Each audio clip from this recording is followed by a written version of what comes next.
Which of Allah's favors can we deny? Above all creatures He chose us to be high. To Him we belong, to Him is our return. Life in this world is only a sojourn. To the angels He commanded that man be respected. Shaitan he did not, and so was he rejected. Compared to the angels, we are but clay. As long as Allah we obey, we'll not go astray. Assalamu alaikum wa rahmatullahi wa barakatuh. My dear brothers and sisters in Islam, welcome to a new live episode of our program, Islamic Law Today. It is a great honor and a great pleasure to have you all with us here this evening as we welcome our dear Professor Muhammad Saie. Professor Saie, assalamu alaikum. Alaikum assalam wa barakatuh. My dear brothers and sisters in Islam, Professor Saie is a professor of Islamic law at a number of American universities. He's also a permanent member of the Fatwa Committee of AMJA, the Assembly of Muslim Jurists of America. And tonight, my dear brothers and sisters, we have a very, very special episode for you where we are basically sitting down together. I'm sitting with Professor Saie and you're sitting with all of us. And I told Professor Saie right before the episode, we want to make this kind of a fresh episode where we sit down, have discussions about the latest of what's happening in the Muslim Ummah. At the same time, take in your questions throughout the episode, inshallah, for this whole next hour about any issue relating to Islamic law, any fatwa that you need, any Islamic legal opinion. Maybe you already know why something is halal or haram, but you want to understand the Islamic rulings behind it and how it came about to be either halal or haram or recommended or makruh or whatever the case may be. And of course we have quite a few questions that you sent us through our email and Facebook, inshallah, that we'll be taking throughout the episode. So please do feel free to start giving us a call at any time during the program, inshallah, at our phone lines at 002-0238-555, 248 or 249. And let me repeat the phone numbers for you once again, 002-0238-555, 248 or 249. And you can send us a message on Facebook, inshallah, at facebook.com/Islamic Law Today. Professor Saie, Jazakallah khairan for being with us. Barakallahu feek. Our first question, you want to say something before we get into questions? Bismillah ar-Rahman ar-Rahim. Alhamdulillahi Rabbil Alameen. As-salatu was-salamu ala Sayyidina Muhammad wa ala alihi wa sahbihi ajma'in. اللهم يا ربنا لك الحمد كما ينبغي لجلال وجهك وعظيم سلطانك. سبحانك لا نحصي ثناء عليك أنت كما أثنيت على نفسك. اللهم إنا نحمدك حمدا يوافي نعمك ويدفع نقمك ويكافئ مزيدك. اللهم علمنا ما ينفعنا وانفعنا بما علمتنا وزدنا من لدنك علما. اللهم إنا نسألك العفو والعافية والمعافاة الدائمة في الدين والدنيا والآخرة. اللهم إنا نسألك أن تهلك الظلم والظالمين. اللهم لا تمكن لأهل الظلم يا رب العالمين، نكس راياتهم. اللهم زلزل الأرض تحت أقدامهم وزلزل عروشهم. اللهم زلزل كل ممزق. اللهم خذ بنواصينا إليك واهدنا السبل إليك. لا تجعل حاجتنا إلا إليك ولا توجهنا إلا إليك ولا توكلنا إلا عليك. اللهم إنا نسألك برحمتك يا أرحم الراحمين أن تبرر من هذه الأمة أمر رشد تعز به الطاعات وتذل به المعصيات، ترفع به الرايات وتنكس به رايات الكفر والفسق والفجور يا رب العالمين. إنك على ما تشاء قدير وبالإجابة جدير. فرج الكرب عنا وعن المكروبين، ونفس الهم عنا وعن المهمومين، وكل المحاصرين والمسجونين والمعتقلين والمعذبين صبرهم يا رب العالمين. اكشف الغمة وارفع البلاء. ربنا اكشف عنا العذاب إنا مؤمنون. ربنا اكشف عنا العذاب إنا مؤمنون. ربنا اكشف عنا العذاب إنا مؤمنون. لا تؤاخذنا بذنوبنا ولا بسيئات أعمالنا ولا تؤاخذنا بما فعل السفهاء منا. لا تسلط علينا بذنوبنا من لا يخافك ولا يرحمنا برحمتك يا أرحم الراحمين. آمين اللهم آمين.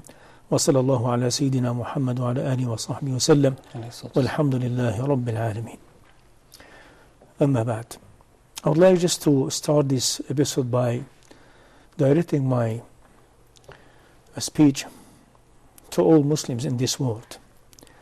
What we have seen in this recent not just days and weeks, these recent months, starting last year, what they call it the Arabic Spring, the Arabian revolutions, and all these incident, all these event took a place in our Muslim world, starting Tunisia, going to Egypt, and in Yemen, in Syria, and we have noticed a lot of movement and event taking place in different parts of this world.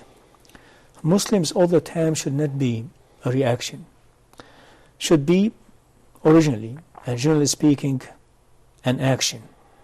Sometimes he reacts because he has to react, but this reaction should not be his title, his badge, that this is the way he lives in this life, that his movement, his step, his event, his incident, his decision, his sayings, or maybe his action is always as an answer to something happened. He should all the time be preparing himself to take an action before the incident take place. Is this something related to claiming that you know what is going to happen in the future? No. But this is part of the philosophy of the Muslim Ummah, taking it from the Prophet ﷺ. We should not be the Ummah under pressure, under maybe stress, under maybe many circumstances, to move under all these factors. And in many cases we are not able to take the right decision. In many cases we are not able to even put ourselves in the right path of Allah subhanahu wa ta'ala, because we are under pressure and we have to move, we have to take some action. Well, Muslims, if he is in the right path of Allah subhanahu wa ta'ala, and he is taking the most maybe effective and powerful weapon with him in this life, which is the fear of Allah, the understanding of this deen, and to take his Prophet ﷺ as a role model, and take the Sahaba radiallahu as a perfect example, or maybe the right example for this Islam, the practical example for this Islam. And he is in a very in touch with his history, with the history of all these human beings, the whole mankind. Taking together all these factors, when he studied the things or the event or the incident, he'll be able to analyze it the right way, to understand what is going on, and then to take the right decision. And he is aiming to please Allah only subhanahu wa ta'ala, to be part of his act of worship in this life. What I'm saying in this moment, Muslim Ummah should take this notice, that no one in this world to be ruled by unjust ruler, no person to be judged by a wrong decision in this world, unless he was part of this issue, unless to be part of making it taking place in this world. As I said in many books, people of any country, people of any state, these people, they are the makers. They are the makers of their rulers. Whether the rulers are presidents, princes, kings, or sheikh, or anything, we are making them, not the opposite way. Rulers, they don't make their people. Rulers, from the history, from the social scientist, this fact, they look at their people. Whatever they match with their people, they do. If they found their people are unjust people, most likely, they are not ruling themselves with the rule of Allah subhanahu wa ta'ala, justice, freedom, and all these noble principles and values. They take it as a grant. They could, and they will be able to rule their people and judge their people unjustly and firmly, because they know that they have accepted already the unjust rules, the oppression, the aggression among themselves. When someone is cheating, when someone is lying, when someone is stealing, when someone is dealing with his people by falsehood, that means the ruler is able to deal with the whole people the same way. But when the rulers, president or kings or emir or princes, they notice that their people, they don't accept unjust decision, unjust actions. We have noticed this when we were, and still in America, because we live in America and we are still in America. We have noticed this, and that things reminded us about the beautiful days of Muslim Ummah, the gold days of the Muslim history, when the first maybe speech, the first way to address the people, the first caliph, Sayyidina Abu Bakr Siddiq radiallahu anhu, he started his presidency the modern way to address this issue. When he started the first presidency by saying, I have been selected or been chosen, not the best of you. If you have seen me ruling you the book of Allah subhanahu wa ta'ala, the sunnah of Rasulullah sallallahu alaihi wasallam, and just obey me. If I did go away from this, disobey me. أطيعوني ما أطعت الله فيكم. Whatever you are seeing me obeying Allah, you obey me. When you see me that disobeying Allah subhanahu wa ta'ala, you have the full authority from me to disobey me. This is the start of the real democracy, the real political freedom, real making this kind of environment for everyone to say his opinion, to say the truth, to advise the ruler, and to not afraid anyone but Allah subhanahu wa ta'ala. In fact, the Prophet was teaching this to his companion, sallallahu alayhi wasallam, how to say the truth without fearing anything but Allah subhanahu wa ta'ala. So the people, they have taken this from the rulers, the first step, because among them said they were activating the saying of Allah, the verse of Allah subhanahu wa ta'ala, وَالْعَصْرِ إِنَّ الْإِنسَانَ لَفِي خُسْرٍ إِلَّا الَّذِينَ آمَنُوا وَعَمِلُوا الصَّالِحَاتِ وَتَوَاصَوْا بِالْحَقِّ وَتَوَاصَوْا بِالصَّبْرِ. And this was the magnitude of the Muslim Ummah long time ago.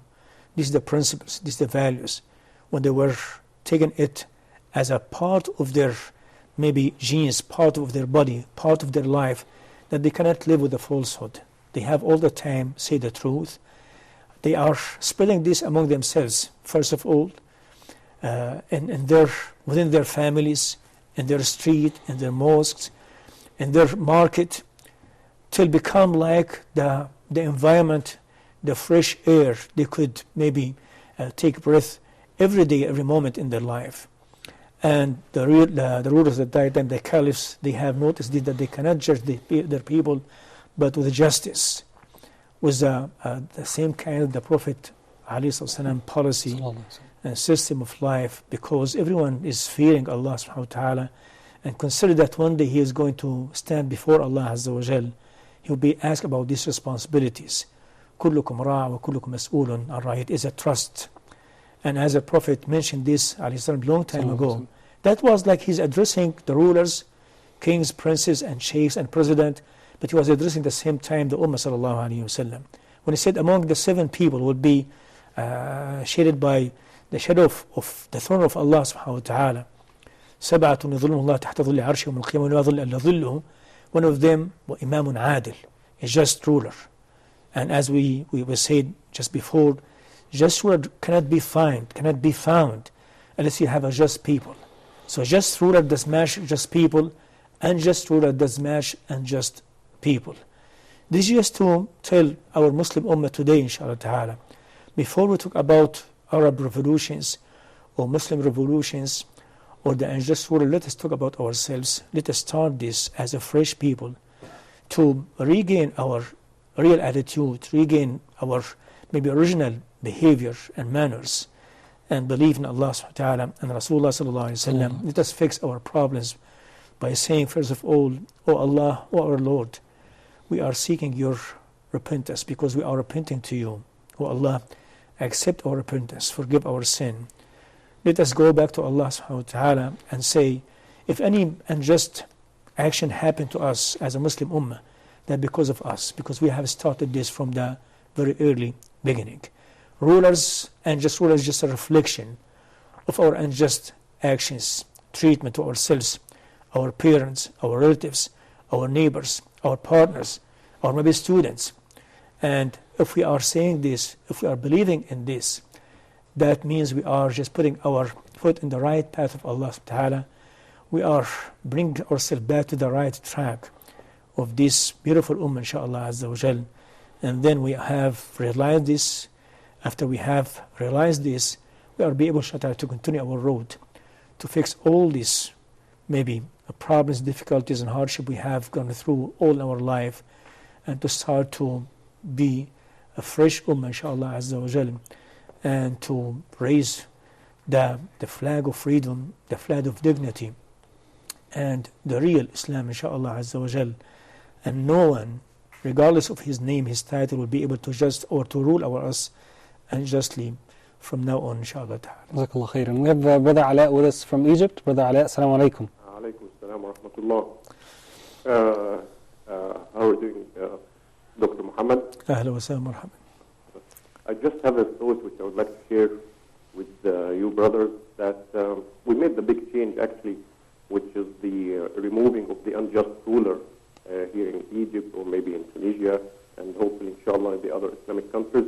And I think that the right step which I would like to stress on the point of Dr. Muhammad is that to make that change within ourselves, to be act as in the good manners and the good way the Muslim people should act. And this is the way we are going to progress with our countries and in the Islamic way. So that's the point. Jazakallah khairan. Yes, absolutely right. Alhamdulillah bil ameen. Yes, inshallah ta'ala. Yes. Inshallah ta'ala, we are very optimistic. We feel good. Because this is the right way, inshallah ta'ala. We have just started to be in the right way, in the right path, inshallah ta'ala, just to correct our mistakes and bring back our real identity. No, we are not the ummah that accept unjust ruling. We are not the ummah to be oppressed by anyone, because we are the ummah of dignity. When someone is hearing the adhan every day, 5 times a day, Allahu Akbar, Allahu Akbar, and he is shouting, he is screaming, he is saying it very loudly, with a full dignity. Nothing in this world, nothing in this universe equal to your belief in Allah subhanahu wa ta'ala. Allah is a creator, is the greatest, and He is the creator of anything in this life.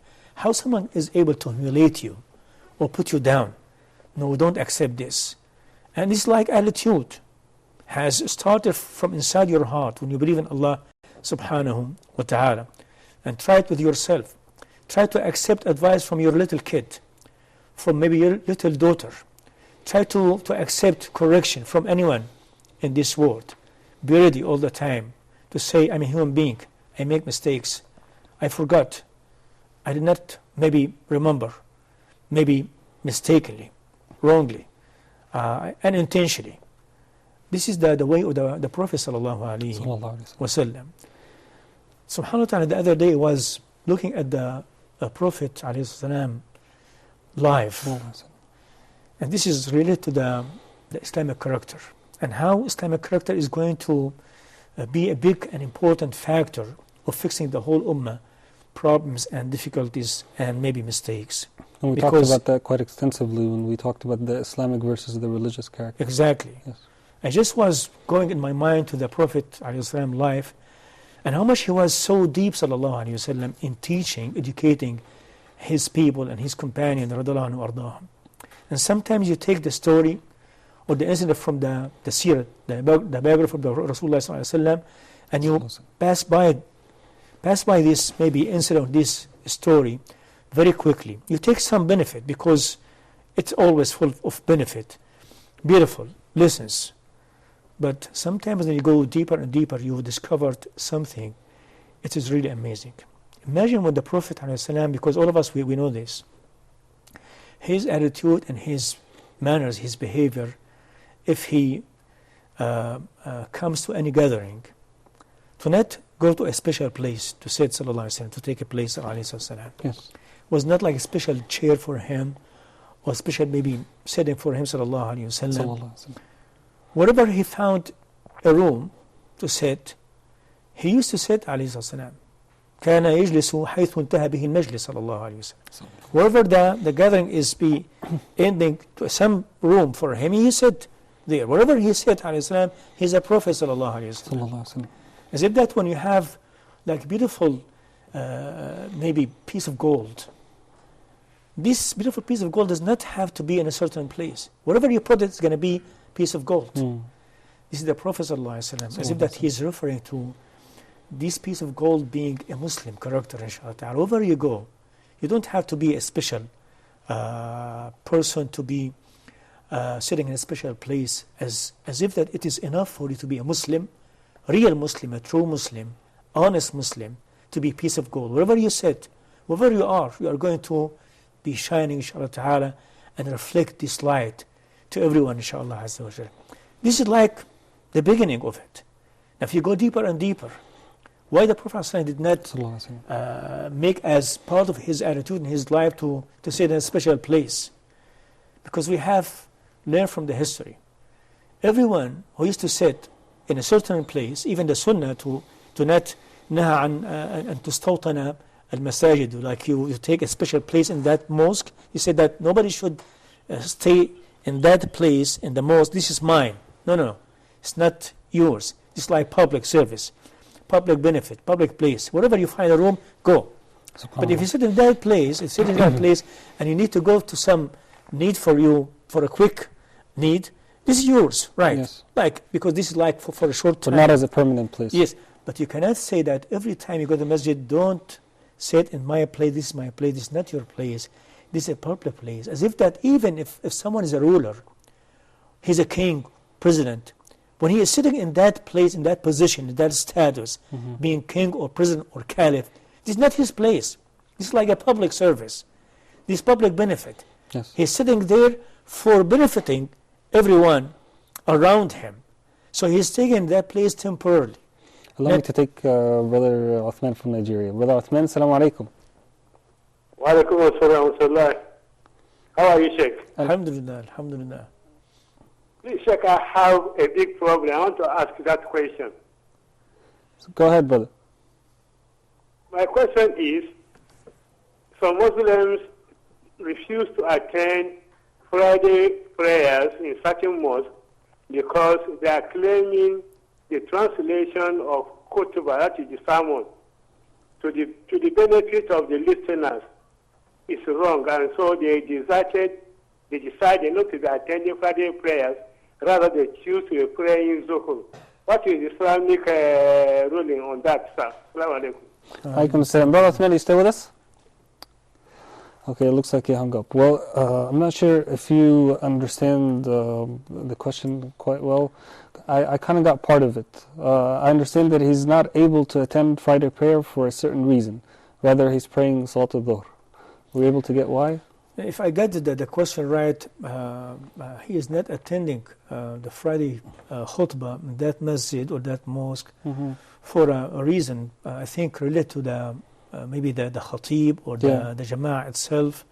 He does not accept something like this. Yeah, some sort of deviation. That's Yes. what I understood. Yeah. And he said in his question that he even did not pray the dhuhr. So he did not attend the Friday prayer and he did not pray the dhuhr at the same time. Well, the Islamic law rule in this case, unanimously among Muslim scholars, that if that imam or that khatib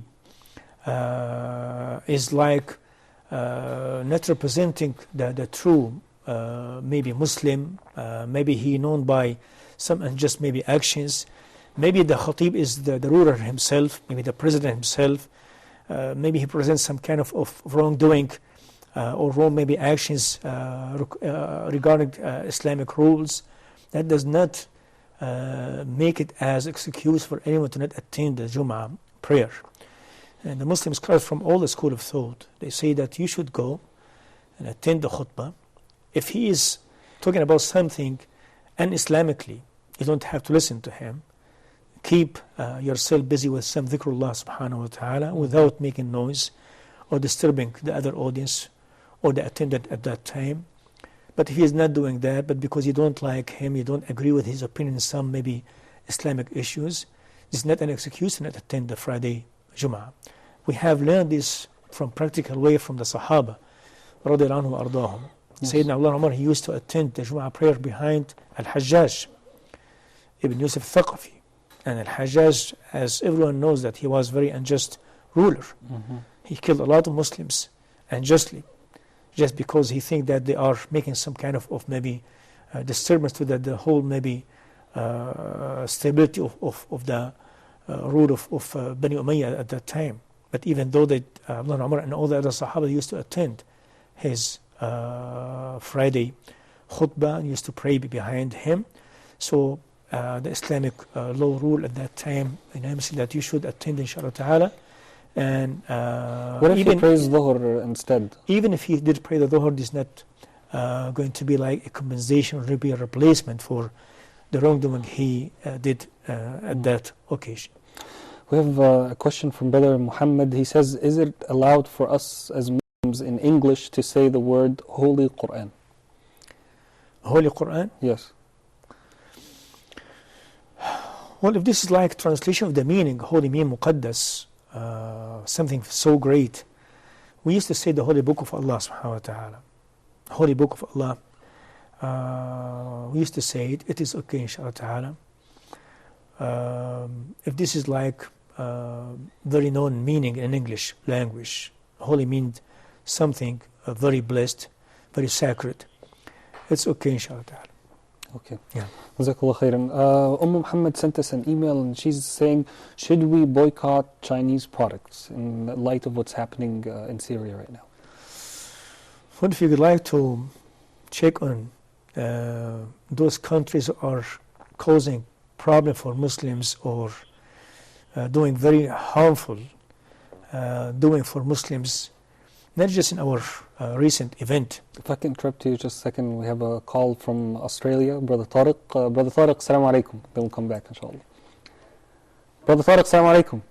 Wa alaikum assalam wa rahmatullahi wa barakatuh. Go ahead, brother, with your question. I just would like to ask you, there is a lot of hadith contradict with other hadith. Some of the hadith say do something, and then another hadith comes to deny this hadith and get us confused. We don't know which one we follow. Can you give us an example, please?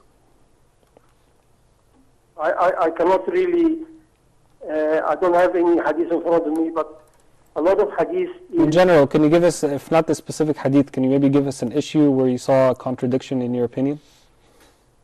There's a lot of them, but it's not in my mind now because the first time I watched your program and I was very interested to ask the Shaykh this question. Jazakallah khairan, Brother Tariq. Okay, inshallah, Professor Saie will answer you, inshallah. Sorry, but we'll continue with the Chinese boycott. Let me just expedite the answer for the brother from Australia, inshallah ta'ala. Go ahead. All right. His question was if we found a hadith contradicting with some other hadith, so which one we should follow? Yes. I put a rule in my book, Al-Qanun. I said in that book that not a single authentic hadith saying of the Prophet ﷺ, or action of the Prophet ﷺ to come in a contradiction with another hadith or saying or action. Or an ayah belong to him from the sallallahu alayhi wa sallam. Yes. But sometimes what does happen, it does appear there's some kind of a contradiction because we don't know exactly. This is not for the scholars, for like regular people, ordinary people. We don't know exactly when the first hadith has been taken in place, when the second hadith has taken in place. Because we know that sometimes the Islamic rule does change. First, all in the Medina, in the Mecca al-Mukarramah, we have some Islamic rules. These rules being changed when the Muslim they have moved to al-Madinah Munawwara alayhi salatu wassalam. Yes. Some rules it did go all the way to Medina in the first maybe stage in Medina for the first maybe 2 or 3 years, and these rules being changed by Allah subhanahu wa ta'ala. They call it an-nasakh. So we have to know exactly the date of these two hadith. Looks to be contradictory with each other, to know exactly which one was first and which one was the second. So if we know that the date, we'll say that very professionally and scientifically. The first hadith was started in that date, and that was the hukum before. And the second hadith to establish a new hukum, that was the hukum has become the final, maybe hukum of Allah subhanahu wa ta'ala. Something does happen this way. Sometimes this kind of appears to be contradictory hadith, because we don't know that this hadith is like a special maybe hadith for that sahabi, or maybe that maybe lady, or maybe for the Prophet ﷺ they call it khususiyya, a very special rule, and the other hadith like a general rule for everyone. So they call it, this is like a special hadith, a special hukum for a special person, or maybe this special hadith for a special incident or a special maybe event, and the other hadith like a general rule for everyone. Or maybe also the two hadiths that he's talking about, one of them is an authentic hadith, the other one is a weak hadith, or a false or a fabricated hadith. In the rule I said if none a single authentic hadith to be contradict with each other. Yes. But if we have the one hadith like authentic, the other one is not authentic, that we have no problem here. Yes. We just take the first one and just we disregard the second hadith. But this should be the mission and the job of the Muslim scholars. And this scholar has to be like combining between the science of hadith and the science of fiqh. So you have to be fuqaha and muhaddithin. They have a knowledge of Islamic law and a knowledge of the science of hadith in the same time. Like Imam Nawawi rahmatullah alayhi, Imam Hafid ibn Hajar rahmatullah alayhi, or any scholar in this time, he is able to combine between these hadith to be able to combine and to answer this kind of to be like appear to be contradictory hadith, but it is not, inshallah ta'ala. And I just put a challenge in that book that if anyone just bring me any hadith, authentic one, to be contradicting with other one, authentic one, I challenge him to find this hadith. And sometimes because some hadith was not at the stage of some even scholarly ability to understand, so they rush to refuse or to reject this hadith. I did answer some of these hadiths in my book. I give an example, like when someone, especially about talking about some scientific, maybe science and some Prophet saying sallallahu alaihi wasallam. Some people, when they look at some hadith relating to some scientific fact, they rush to disregard or reject the hadith, saying that, oh, this is like against the scientific fact, because they don't know the scientific fact. They don't know what is the scientific sign behind this hadith, so they rush to themselves to reject the hadith. We need to take a short break, inshallah, and inshallah when we come back, my dear brothers and sisters, we'll continue talking about these questions, and we have a few questions and brothers and sisters on the line pending with their phone calls, inshallah, so stay with us. Right after the break, inshallah, we'll come to you and we'll take more of your emails and Facebook messages, inshallah. Stay with us. Which of Allah's favors can we deny? Above all creatures, He chose us to be high.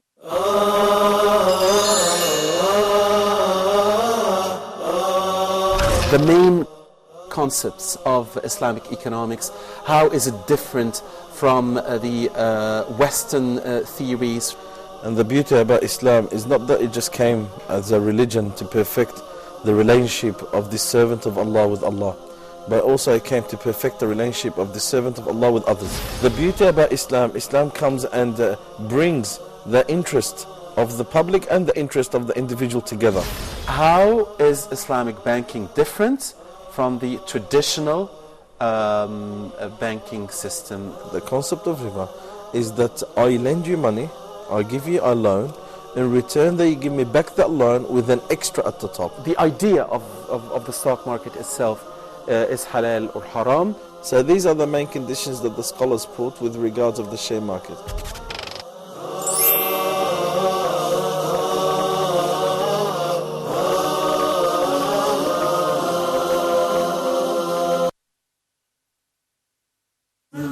The Messenger of Allah, peace be upon him, narrated that when Allah, glory be to him, wishes good for someone, He bestows upon him understanding of the religion, and that Allah makes the path to paradise easy for those who seek knowledge.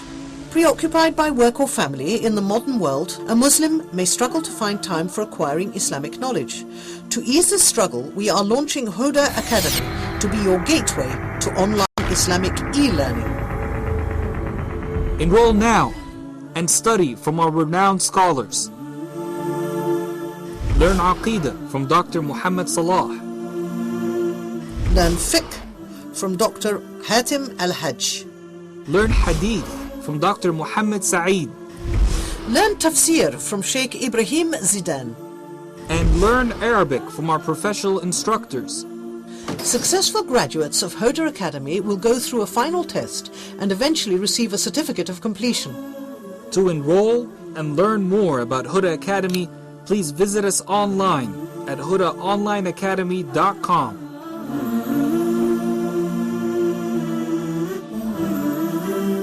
Huda Academy, your gateway to authentic Islamic knowledge.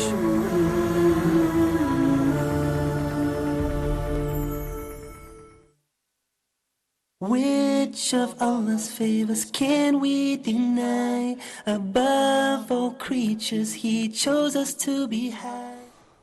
Assalamu alaikum wa rahmatullahi wa barakatuh, my dear brothers and sisters in Islam. Welcome back to our program, Islamic Law Today. Please forgive me if I sound a little bit down on this episode. It's only because I am feeling a little bit sick. So please make dua for me and ask Allah that I get better before Monday night's program, inshallah. We have on the phone with us Brother Ala from Egypt. Brother Ala, assalamu alaikum. Alaikum assalam wa rahmatullah. I would like to ask a question to Dr. Muhammad. Yes. I would like him actually to address a small advice to the people who are depressed from the current situation. I mean in the matter of lack of civilization and technology, or even the financial hardship of some of the Islamic countries in respect to other Western or Occidental countries. People are losing hope, and maybe some of them give up in Allah's mercy, or they believe that definitely Islam will rise once time again. So what would you like to say to them, Dr. Muhammad, please? Thank you. Okay, Jazakallah khair. What the question? The question is, are we losing hope in Allah subhanahu wa ta'ala's mercy with the current situations that we're facing?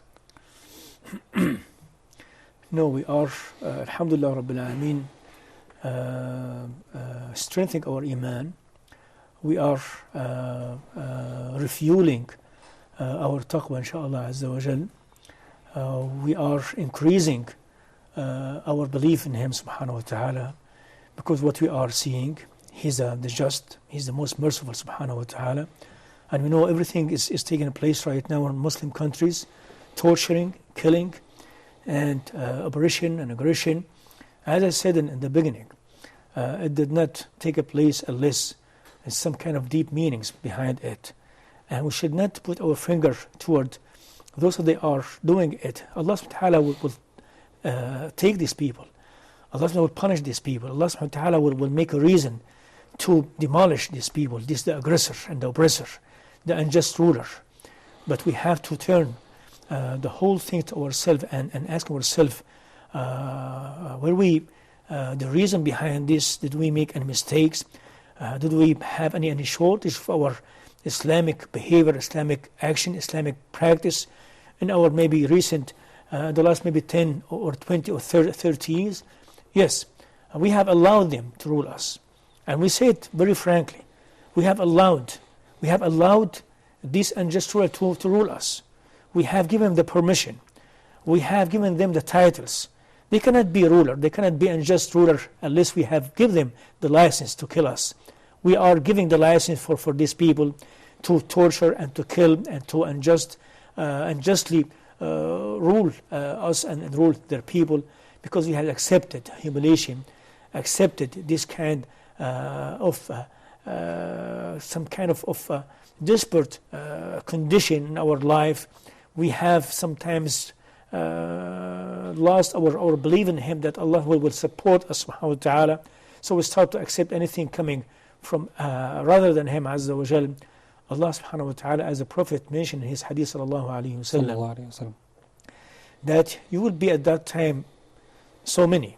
You are a lot, you are not a few, you are not a little, but you are like a foam. You don't have this strength, you don't have this power. And Allah says in His holy book subhanahu wa ta'ala, and He's saying, وَلَا تَنَازَعُوا فَتَفْشَلُوا وَتَذْهَبَ رِيحُكُمْ. You are going to lose your strength. This kind of spirit of your power, you are going to lose it. Be divided. Be not aiming to that main goal in your life, to please Allah subhanahu wa ta'ala and to practice your deen and to see your Islam as being practiced in your Muslim life. Allah subhanahu wa ta'ala will take this strength from you and give it to someone else to remind you, to wake you up later on. This is, I call it a wake-up, a very, very painful and very strong wake-up call from Allah subhanahu wa ta'ala to the whole Muslim ummah, not just in Egypt, not just in Syria, not just in Yemen. This is for everyone who lives in this universe, claiming that he's a Muslim, he believes in Allah subhanahu wa ta'ala. Because as we said, the Prophet started this Islamic life, this Islamic practice, and a very real compliance with Allah subhanahu wa ta'ala rules. And he was the best example for us in this, sallallahu alayhi wasallam. And he lived his life, alayhi wasallam, was giving us the manual book, giving us the real practical, maybe, way to see Islam in a practice. The Sahaba did the same thing. The first century, the second, and the third, as he said, خير القرون قرني ثم الذين يلونهم ثم الذين يلونهم. The best century was his century, alayhi wasallam. Then the other people that came later on, then the other people that came later on. So we have to look back at this beautiful century, this beautiful generation, how Allah gave them this title, subhanahu wa ta'ala, because they were practicing, they were fearing Him, subhanahu wa ta'ala, and their dignity was just in touch with Him, subhanahu wa ta'ala, was related to His presence, subhanahu wa ta'ala. No, we are not losing our hope in Allah. We are seeing our imans being increased, inshallah, azza wa jal, because we have seen His promise, we have seen His warning, we have seen, subhanahu wa ta'ala, His word in His book, how it's being practiced to be fulfilled in our days, inshallah, azza wa jal.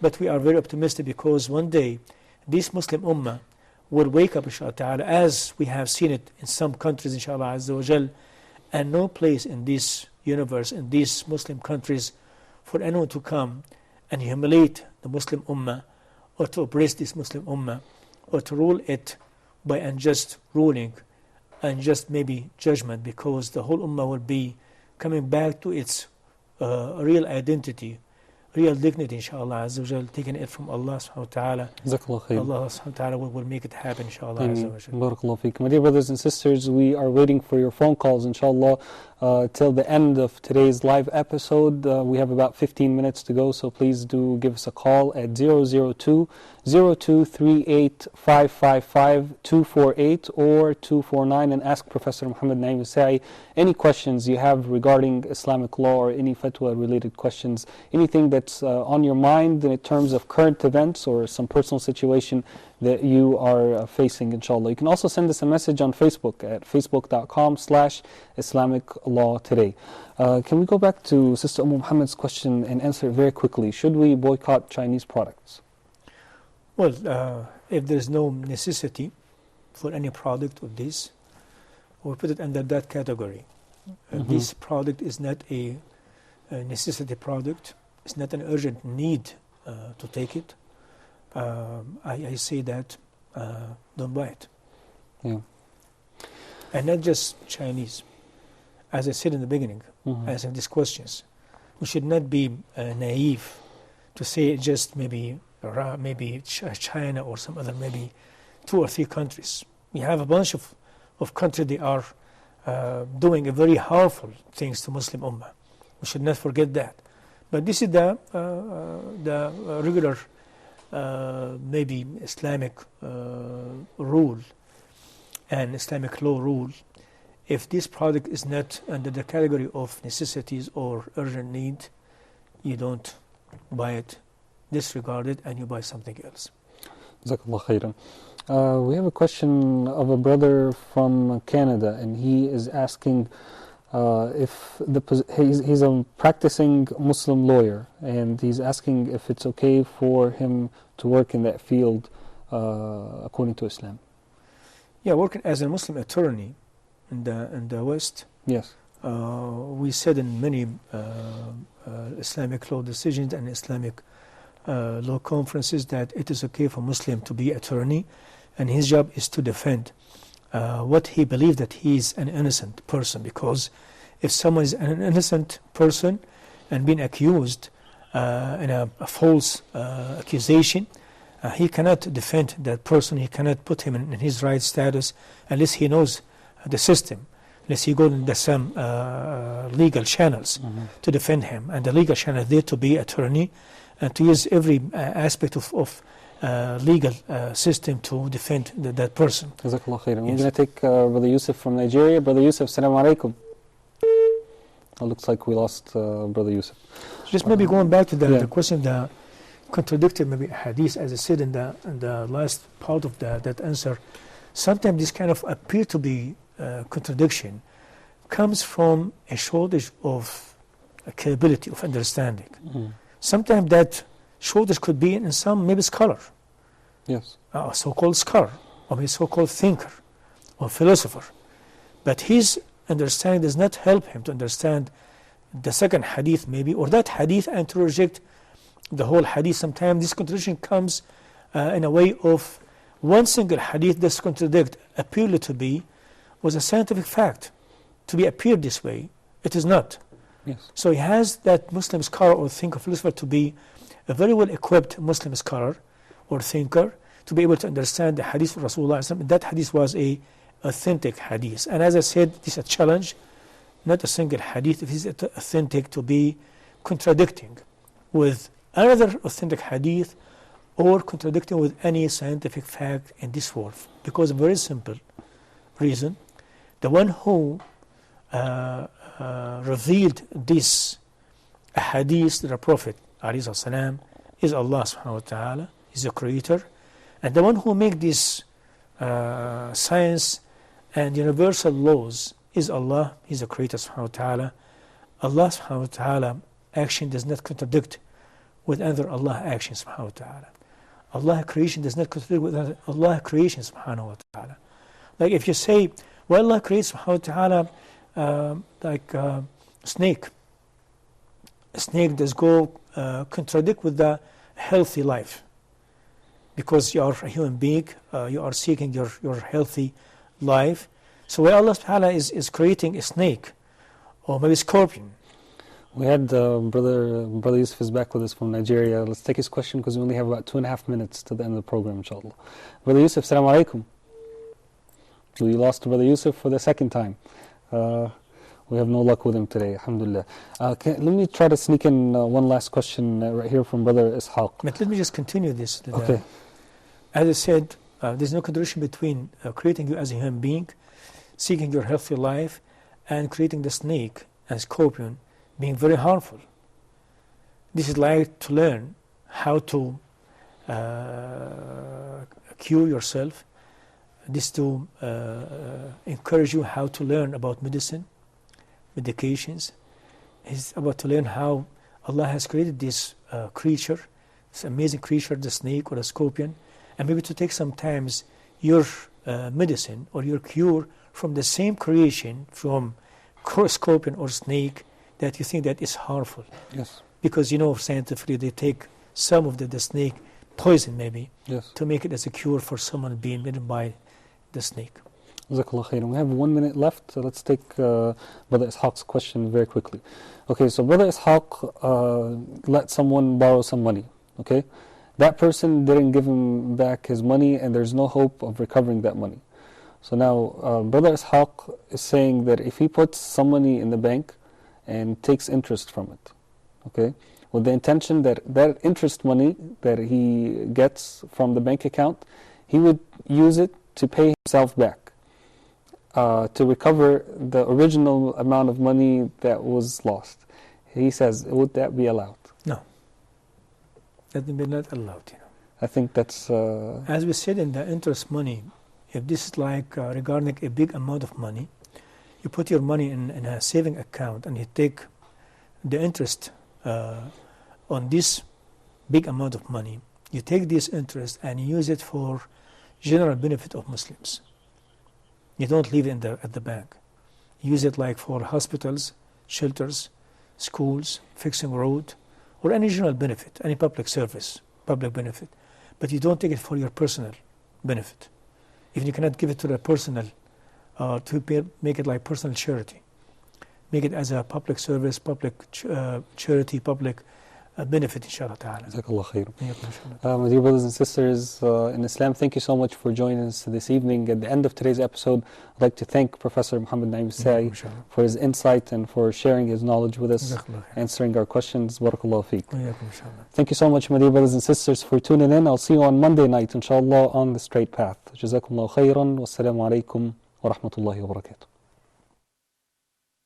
Which of Allah's favors can we deny? Above all creatures He chose us to be high. To Him we belong, to Him is our return.